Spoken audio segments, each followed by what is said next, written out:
यह कहानी है दो प्रेमी और एक प्रेमिका की।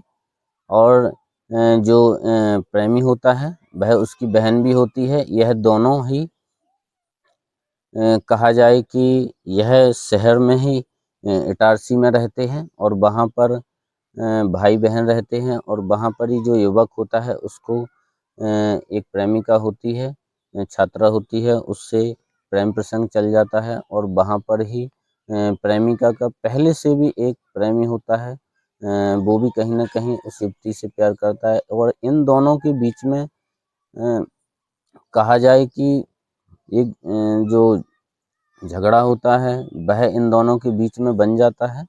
और कहीं न कहीं यह झगड़ा वहाँ तक बढ़ जाता है कि यह सुमित को एक आरोपी मौत के घाट तक उतार देता है और इस तरीके से मर्डर करता है कि कम से कम 30 से अधिक बार किए जाते हैं चाकुओं से और उसके अलग-अलग हिस्सों पर और उसको मौत के घाट उतार दिया जाता है।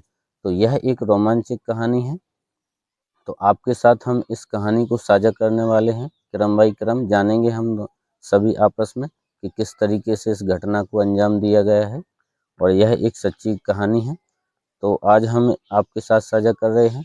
तो जय हिंद दोस्तों, नमस्कार। मैं हूं सुनील वर्मा और आप देख रहे हैं मेरा YouTube channel story Sunil Verma के नाम से। तो यह घटना है जो 22 मई 2025 की है और यदि कहा जाए तो एमपी का ही जिला है नर्मदापुरम, वहाँ पर इटारसी शहर पड़ता है। यह वहाँ की घटना है। तो पहले हम जाने कि सुमित होता है और सुमित के ही घर में एक माँ होती है। पिताजी 4-5 साल पहले ही किसी एक्सीडेंट में मृत्यु हो जाती है और इनकी एक बहन होती है। ये तीनों ही होते हैं। तो बहन और सुमित ये दोनों रूम लेकर इटारसी में ये पढ़ते हैं। और जो कि सुमित होता है इसका पॉलिटेक्निक कॉलेज में इलेक्ट्रॉनिक्स से इसको ब्रांच मिल जाती है, तो वहाँ पर इसका एडमिशन रहता है। तो ये सेकंड ईयर का ही छात्र रहता है और जो बहन होती है वह भी वहीं पर ही पढ़ती है। तो ये दोनों वहाँ पर रहते हैं। और जो इसकी प्रेमिका होती है वह इटारसी में ही स्थायी उसका मकान होता है, ये वहाँ पर रहती है। वह भी उसी कॉलेज में स्टूडेंट होती है और ये दोनों वहीं पर ही एक ही कॉलेज में और एक ही क्लास में दोनों आपस में पढ़ते हैं। जो प्रेमिका होती है इटारसी की, उसका घर होता है उसके ही मोहल्ले में। इसका पहले से एक प्रेमी होता है जिसका नाम अंकित जोशी होता है और इसकी उम्र जो कही जाए तो 20 वर्ष होती है।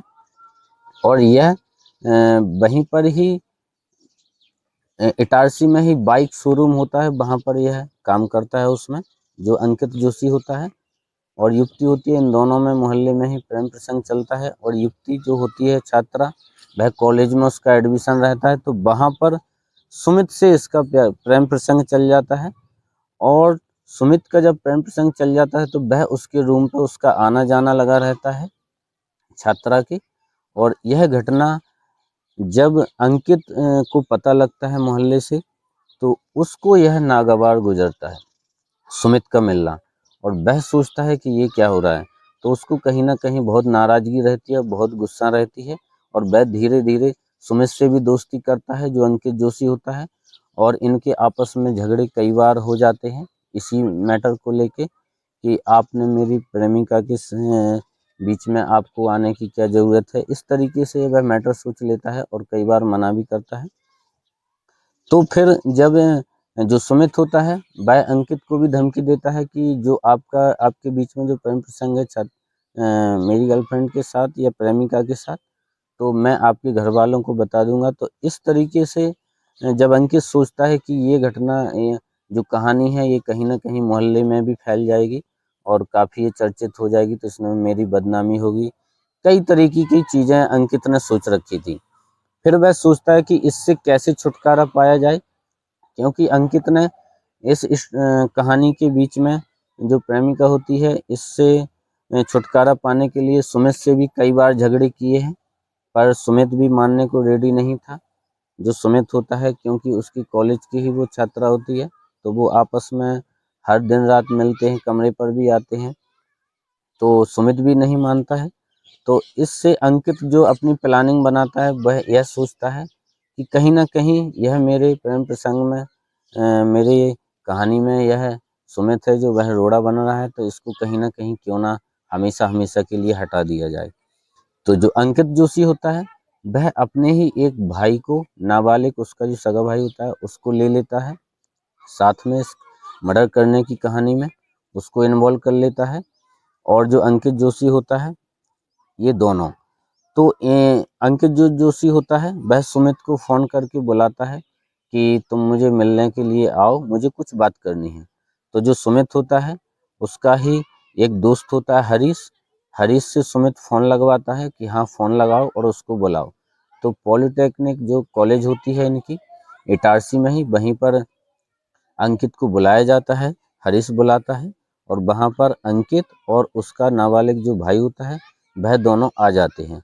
और इनकी वहाँ पर भी बहस होती है, थोड़ी बातचीत होती है प्रेम प्रसंग के बारे में, जो इनका झगड़ा पहले से चल रहा था। और जब अंकित बोलता है कि चलो यहाँ नहीं, चलो हम आपस में कहीं आगे चलते हैं और वहाँ पर हम दोनों आपस में बातें करते हैं, तो सुमित जो होता है वह मान जाता है और कहता है हाँ चलो।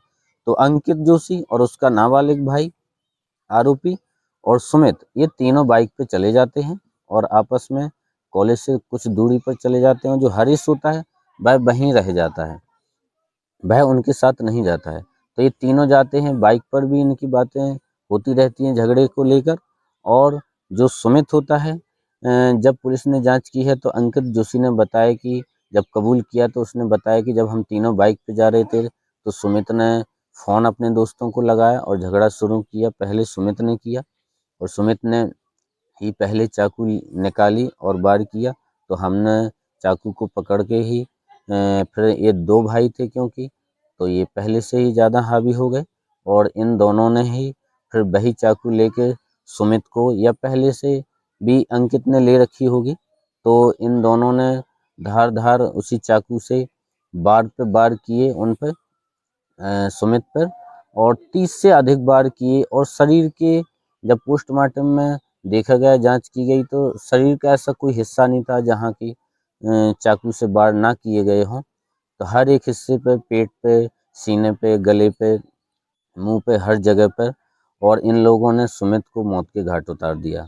और जब इनने सोचा कि इसको क्या किया जाए लाश को, तो उन्होंने इसको छुपाने की भी कोशिश की और जो लाश होती है उसको अंकित जोशी और उसके नाबालिग भाई ने घसीट के कहीं वहीं पर एक नहर होती है उसमें फेंकने की कोशिश करते हैं और कुछ दूर तक घसीटते हैं।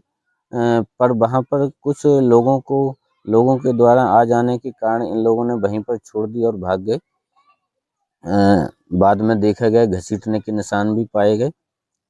जब देखा कि ये भाग जाते हैं तो सुबह जब 9 बज जाते हैं तो पॉलिटेक्निक के कुछ छात्र आते हैं, वहाँ पर घूमने के लिए जाते हैं तो देखते हैं कि लाश पड़ी हुई थी। वो पुलिस को फ़ोन लगाते हैं और बुलाते हैं, फिर देखते हैं 6 घंटे में ही पुलिस ने इस गुत्थी को जो मर्डर की होती है उसको सुलझा लेते हैं और पता लगा लेते हैं। और पता लगाने के बाद जब आरोपी से मिलते हैं तो आरोपी बताता है कि हाँ इस तरीके की घटना थी, यह मेरी प्रेमिका के बीच में रोड़ा बन रहा था और यदि उसने ये भी कहा कि यदि मैं इसको ना मारता तो ये मुझे भी मार डालता। इस तरीके के उन्होंने बयान दिए हैं। तो दोस्तों इस कहानी से आपको बताने का यही मोटिव है मेरा, शिक्षा देने का, कि इस भारत देश में बहुत सारे बच्चे बच्चियां हर एक परिवार के कहीं ना कहीं पढ़ने के लिए रहते हैं, शहरों में हर जगह। इस तरीके के प्रेम प्रसंग में ना पढ़ें। यदि आपके माँ बाप आपको पढ़ाना चाहते हैं तो आप अच्छी तरीके से रहें और इस तरीके की घटनाओं में ना पड़ें, क्योंकि आपने देखा है कहीं ना कहीं इस तरीके के अंजाम होते हैं। और आप वीडियो में आए दिन कितनी घटनाएं, कितने क्राइम होते हैं। और यदि देखा जाए, मैं आपसे ही पूछना चाहता हूँ कि यदि देखा जाए तो इस तरीके की घटनाएं जो प्रेम प्रसंग की होती हैं, ये जो पुलिस स्टेशन होते हैं, कहीं भी जहाँ भी क्राइम को दर्ज कराया जाता है तो सबसे पहले नंबर पे इस तरीके के केस कहीं ना कहीं वारदातों में आते हैं। तो दोस्तों आप मेरे चैनल को सब्सक्राइब कीजिए इस तरीके की, क्योंकि देश में जो भी घटित घटनाएं होती हैं हम आपको वीडियो के माध्यम से, एक स्टोरी के माध्यम से क्रम बाई क्रम समझाने की कोशिश करते हैं। आपको वीडियो अच्छी लगी है तो एक प्यारा सा कमेंट जरूर करें। नमस्कार, जय हिंद दोस्तों।